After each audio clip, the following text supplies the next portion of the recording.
Hey everyone, and welcome back to the YouTube channel. Today I am doing a restoration and makeover on these old oak pressed back chairs. Problem I had with these chairs is they're broken. A lot of times this happens with spindles on the back, the support rails on the bottom. Occasionally the seats can be cracked, and in this case this chair is wobbly. It's missing the support brace right there that keeps the back steady to the base, like this one. So I went to a furniture repair place and I got these solid oak bent wood pieces and I cut them to the same length as my original. So let's take you over to the bench and show you how I turned this flat stock into a matching piece. So because these are solid oak pieces, the best way to handle them is to put them in a bench vise. This is attached right to the table, along with all our other projects that are going on. It's just the way of this shop. This is a wood rasp or wood file. It's medium on this side and very coarse on this side. So the way this works is you rub this rasp on your dowel. This is about a 1-inch wood dowel made of solid oak, and even just a cut through this to the right length with the hacksaw was a job. So after I got it cut to length, I turned it upside down, and you can see I'm making the back side of this flat. That's going to help that sit against the back of the chair just like the original. So now, with it flipped over, I can start shaping these ends into that pretty curved or tapered like a toe.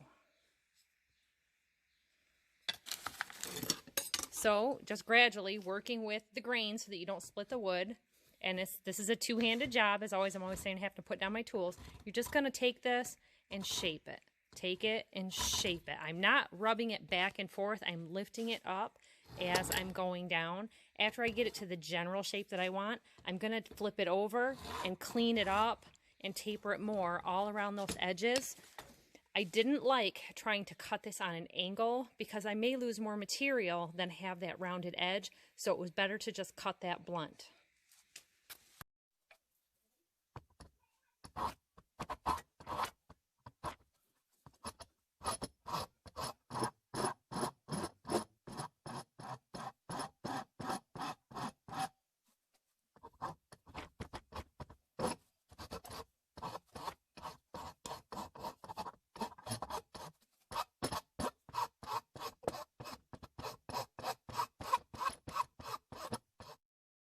The getting it started and not running your hand into your husband's saw blades is the hardest part. I think I just took a chunk out of my finger from his saw blades that are sitting here.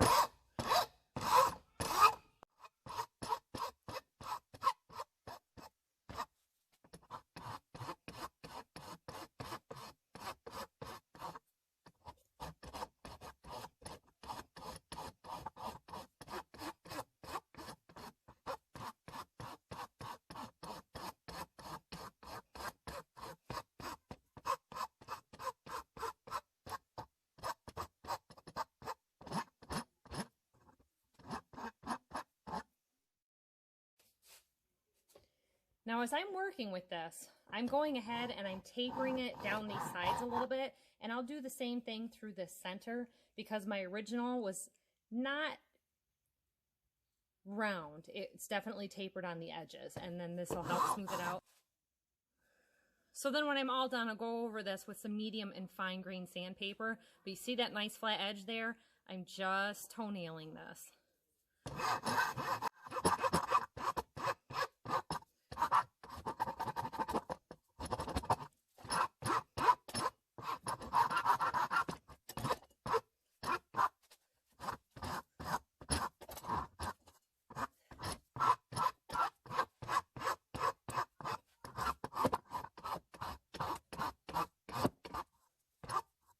And then you just compare it with your other works and see how it's looking.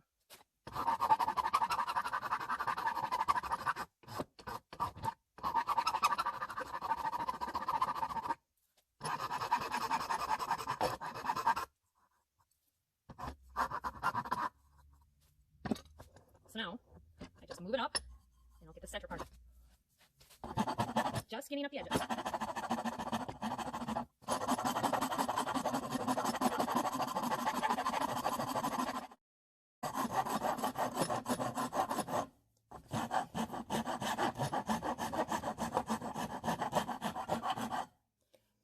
So now flip it over and do the same thing to the other side. Now I'll tell you, I even tried to cut my own into the shape of the curve, and I was doing pretty good. I actually used my son's jigsaw and skill saw to get that initial shape. I just hadn't gotten as far as putting it in a vise to start to shape it. And I remembered there's a guy called Fingers Furniture Doctor in Michigan, and I gave him a ring up on the phone and said, hey, I've got this oak chair. He said, bring it in. So I took the original off of one of the chairs, and it just turned out over time I got a collection of 4 chairs, and this has been sitting in my husband's toolbox for 2.5 years probably now. I put the chairs aside, and we are making room and getting rid of everything we can to clean out, and I made this piece in less than 10 minutes. So now I can hand sand this, or I can take my orbital sander. This little curved part here is kind of hard to try to sand, so it's really good to put this in a vise and just sit there and whittle away at it and make it nice and smooth. So that is what I'm going to do. So now I have 2 for my one broken chair and a third one for my chair that had 1, and I am going to be able to get these chairs all fixed back. Now if you look closely, these 2 chairs are not an exact matched set. This one is slightly taller than this one, so it makes it really good for the head of the table. I have 2 of these, and I have 2 of these. The spindles here in the middle are longer, and they're carved differently on the outsides here. See there? Then on this one. Now, if you just caught that, somebody had a hard time. My kids tend to sit down in chairs is they push their whole butts and bottoms on this backside down to the bottom instead of sitting their butt on the seat, which can be a problem with large people. And that's how these end up getting broken, or they get tipped over. You can cut this to length and staple it in there with a brad nailer. You can use one that fits the right size and wiggle it into there and make it fit. The trouble with this particular chair is these carvings. So once this is all painted, it's not going to be very noticeable if I use the same size of wood. I had one of the spindles on the side for support broken, and I've already replaced that right here, just cutting it slightly longer. There was a couple of screws up here. I loosened it, put this piece in there, used a little glue and the brad nailer, and pinned it in place. So rather than try to carve this or run it through a lathe, which I don't have, I'm going to fill this piece in here. I'm going to tap it into place, and I'm going to glue it and nail it. And once it's painted, it's not going to be very noticeable that that one spindle is not curved. So again, we're back at the vise. I'm doing that back side. Hit it with the coarse side first, just to give that flat edge where it attaches to the round end spindles on the chairs.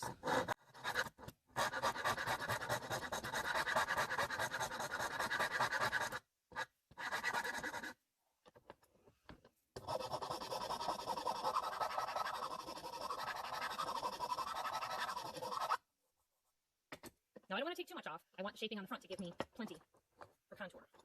Flip it over and just work however you can.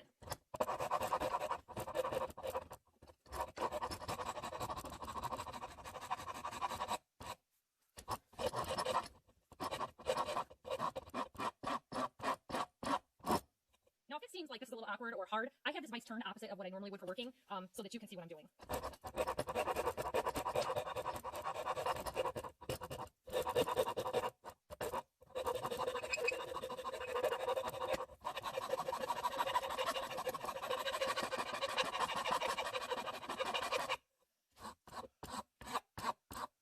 So once I get it better the shape that I want, I quit the sawing motion and I'm going in one motion, one direction.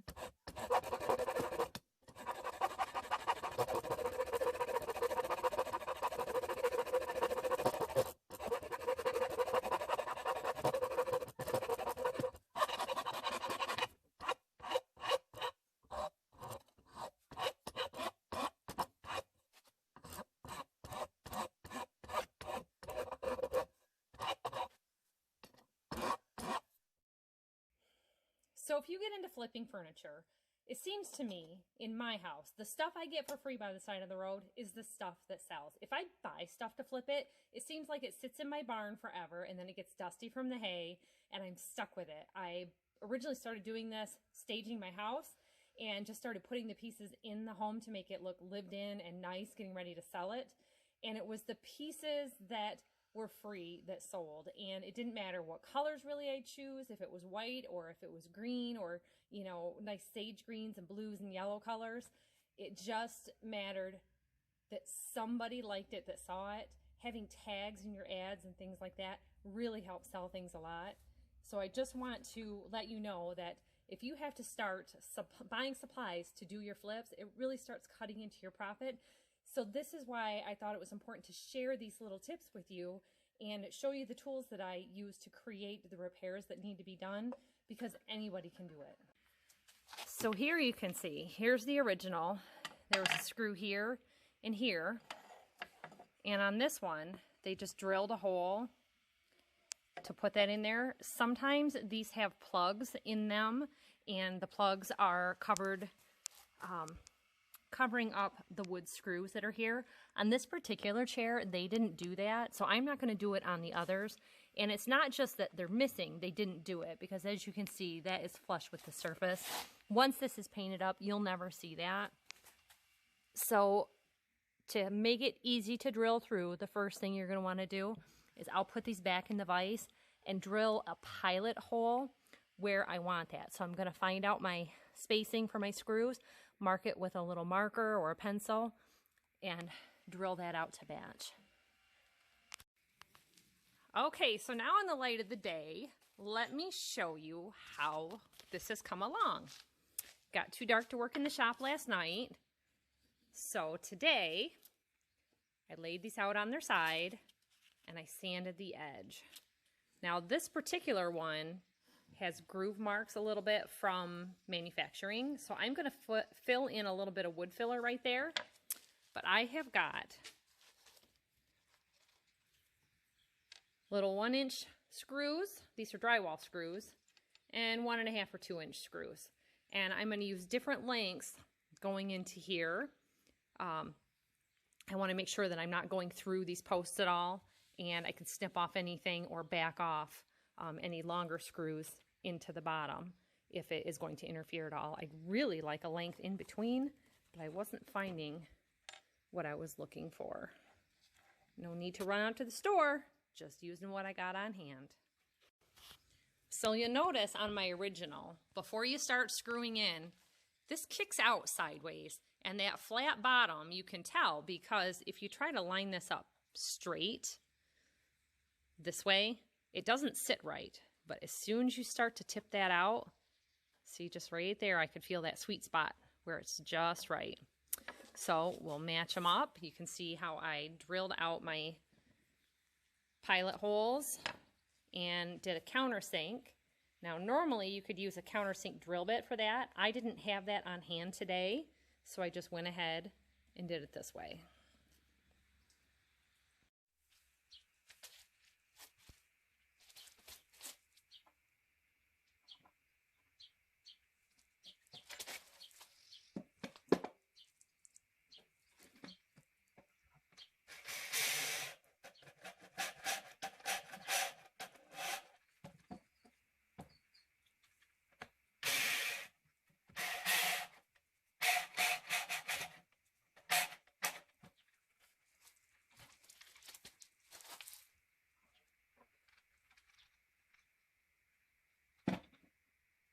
So see, you want to just hold that flat so that there's not locking. And I'm just pinching it there and seeing how it looks.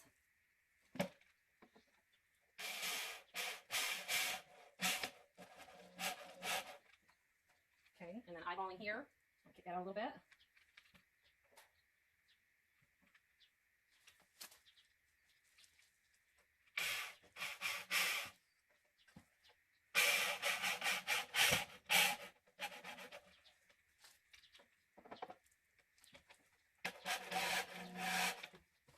Snug.